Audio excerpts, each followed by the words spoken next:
For the first time since the conflict between Russia and Ukraine began in 2022, the two countries held direct peace talks.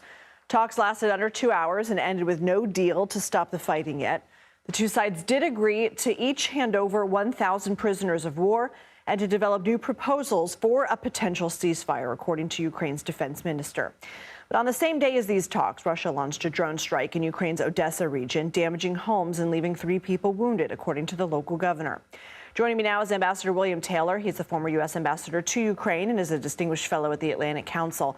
Ambassador, thanks for being here. We weren't expecting major breakthroughs without Putin and Zelensky there. Secretary of State Rubio said as much, and there weren't any. What's your take on these talks and where things go from here? Well, where they go from here, Lindsay, is pressure on Putin to get serious about negotiations. As you've indicated, they were not serious. Putin sent a lower level delegation there to Istanbul. The Ukrainians were there, as you say. President Zelensky was there in the country. He was ready to join if Putin were to show up. I believe President Trump was pretty clear that he would be ready to join if Putin showed up. So essentially, Putin stiffed both Zelensky and Trump. And so the way we go forward is for the Europeans and the Americans to put pressure on President Putin to come to the table and negotiate seriously. What does that pressure look like? Pressure looks like a couple of things. One is economic pressure. I mean, there are sanctions. In fact, the Europeans, in coordination with President Trump last weekend, said that if Putin doesn't come to the table, that they would put economic sanctions on the oil sector and on the banking sector. And these sanctions can have a real effect, and Putin knows it.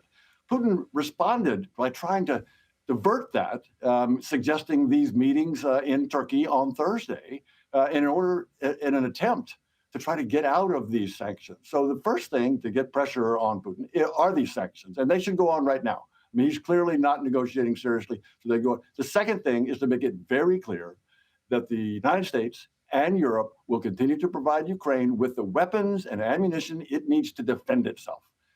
Those two messages, both the military and the economic, will be pressure on Putin. Do you think that either of those possibilities from the current administration are likely, given what we have heard from President Trump and members of the administration, that unless they see progress soon, they're going to have to reevaluate how involved we as a country are in this? So, Lindsay, I'm not convinced that they will walk away. In fact, I don't think they will walk away from this. They have made it very clear, the administration has made very clear that this issue, that the Russian invasion of Ukraine is their top foreign policy initiative, priority. They're not going to walk away from this. And that there's good indications that the U.S. Treasury Department is under President Trump preparing these sanctions. By the way, Senator Lindsey Graham, has more than 70 co-sponsors on a bill in the Senate to put serious sanctions on Russia. I have to believe that's coordinated with the White House. So I think the answer is yes, they're going to stay engaged. I think they know how to put pressure on Putin, and I think that's the next step. Without sanctions, what incentive does Putin have to come to the table?